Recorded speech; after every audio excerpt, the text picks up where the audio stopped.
इस बार ये चुनाव कई मायनों में मोदी बनाम गांधी परिवार हो गया है। कभी मोदी गांधी परिवार पर निजी हमला बोलते हैं तो कभी गांधी परिवार मोदी को निशाना बनाता है। मोदी और गांधी परिवार में जुबानी जंग इस कदर तेज हो गई है कि कोई भी एक दूसरे पर हमला करने से पीछे नहीं हटता। आज छत्तीसगढ़ के विश्रामपुर में मोदी ने एक बार फिर गांधी परिवार को निशाना बनाया।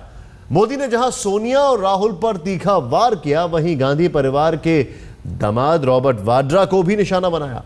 मोदी और गांधी परिवार के लोग एक दूसरे पर किस तरह निजी हमला बोल रहे हैं, आप खुद सुने। सारी जिम्मेवारी एक ही परिवार पर है। सारी बर्बादी का कारण ये मां बेटा का कारवा है और कभी कभी बेटी और जावाई का, दामाद का कारवा है। हमारी यूपीए सरकार ने इन 10 सालों के दौरान में जितना विकास किया, इससे पहले किसी भी गैर कांग्रेसी सरकार ने नहीं किया। यही फर्क है कांग्रेस और दूसरों में, यही फर्क है काम करने वालों और बातें बनाने वालों में। गुजरात में अदानी जी को 1 रुपए के लिए 1 मीटर जमीन दी जाती है। यहां टॉफी मिलती है 1 रुपए की, गुजरात में भी टॉफी मिलती है 1 रुपए की। मगर मोदी साहब अदानी जी को 1 स्क्वायर मीटर जमीन 1 रुपए के लिए देते हैं। इसलिए मैं इसको गुजरात मॉडल नहीं, टॉफी मॉडल कहलाता हूं। मगर भैया, गुजरात में आम आदमी को, गरीब आदमी को टॉफी नहीं मिलेगी ऐसी, सिर्फ एक व्यक्ति को मिलेगी। पहले अडवाणी जी हुआ करते थे, अडवाणी वी होता है ना, उसमें वो वी हटा दिया, अब अडानी जी है। अडानी जी का राज है।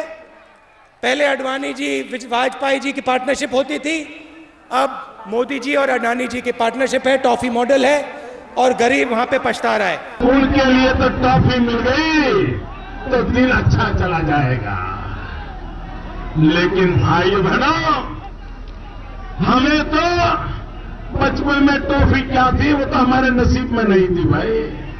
हम तो रेल के डिब्बे में चाय बेच करके गुजारा करते थे। हमारे नसीब में तो बचपन में भी टॉफी नहीं थी, लेकिन हमारे ख्यालों में ट्रॉफी जरूर थी, ट्रॉफी। पाताल लोक भी नहीं छोड़ा, पृथ्वी लोक भी नहीं छोड़ा, आसमान भी नहीं छोड़ा,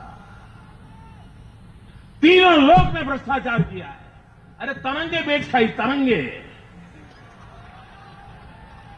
कोयला खो गया, साथ साथ फाइल भी खो गई, पूरी सरकार खो गई। ये तो हाल करके रखा हुआ है। उन लोगों को, भाजपा के लोगों को चुनौती देती हूं कि क्या ये लोग अपने अपने राज्यों में भ्रष्टाचार के खिलाफ इस तरह के कदम उठाए हैं, दोषियों को सजा दिया है? बिल्कुल नहीं। कांग्रेस के उपाध्यक्ष युवराज श्रीमान राहुल जी देश भर में भ्रमण करते हैं। यहां छत्तीसगढ़ में भी आए थे और वो कह रहे थे, महिलाओं के सम्मान की बात बोल रहे थे, महिलाओं के सुरक्षा की बात बोल रहे थे। भाइयों बहनों, सुबह टीवी चालू करो और पहली खबर आती है कि आज दिल्ली में एक बेटी पे बलात्कार हुआ। दूसरे दिन टीवी चालू करो, खबर आती है सामूहिक बलात्कार हुआ। तीसरे दिन खबर आती है कि कोई बेटी की लाश मिली है। ये खबर आती है कि नहीं आती है भैया? जरा जोर से बताओ, आती है कि नहीं आती है? श्रीमान राहुल जी, आप दिल्ली में रहते हो, आपकी सरकार दिल्ली में है, मां बेटे की सरकार वहां चल रही है, जरा देश को इसका तो जवाब दो। ठीक है, फिर मैं छत्तीसगढ़ गया, उधर मुझे बताया गया कि 20,000 महिलाएं गायब हो गई।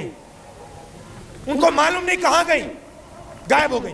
ठीक है, चीफ मिनिस्टर का पूरा दम, पुलिस का पूरा दम एक महिला के फोन को टैप करने में लग जाता है। गुजरात की पुलिस एक महिला के पीछे दौड़ती है कि भाई सीएम जानना चाहता है क्या हो रहा है, और फिर दिल्ली में पोस्टर लगता है महिलाओं की इज्जत करेंगे। किस प्रकार की इज्जत है ये? एक 10वीं कक्षा में पढ़ा हुआ नौजवान, एक 10वीं कक्षा तक पढ़ा हुआ नौजवान जिसके जेब में 1 लाख रुपया था, 1 लाख रुपया था, और 3 साल में 300 करोड़ रुपया हो गया। ऐसा जादूगर ये है, मां बेटे का ये मॉडल है, मां बेटे का ये कारोबार है। जी का तो सुना था, अब जीजा जी का भी सुन लिया। हम लोग काम करते हैं जनता के लिए, गरीब लोगों के लिए, किसानों के लिए, मजदूरों के लिए, दलितों के लिए।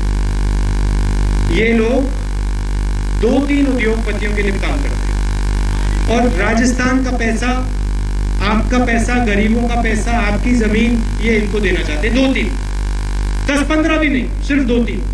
आप गुजरात को गाली दे रहे हो, गुजरात के विकास पर सवालिया निशान लगा रहे हो। मैं जरा पूछना चाहता हूं, क्या आप आपकी माताजी के लिए भी सवालिया निशान लगा रहे हो क्या?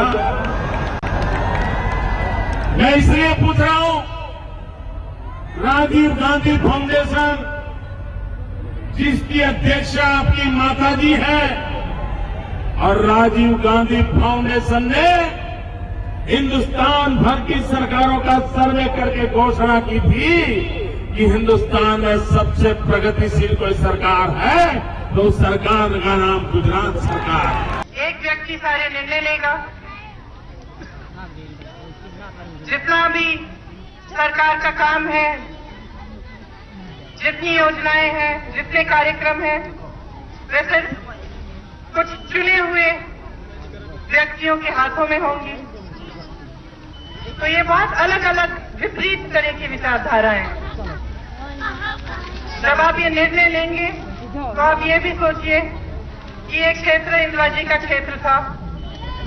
आपने हमेशा इस देश की मिलीजुली संस्कृति का मिसाल निभाया है, कभी यहाँ फूट नहीं हुई है, शांति से सब मिलजुल कर रहे हैं। हमारी विचारधारा, कांग्रेस पार्टी की विचारधारा जोड़ने की विचारधारा है। हम देश की एकता के लिए काम करते हैं। विपक्षी दलों की ये विचारधारा है कि वे कुछ लोगों को आगे बढ़ाना चाहते हैं और दूसरों को नकारते हैं और फूट फैलाते हैं।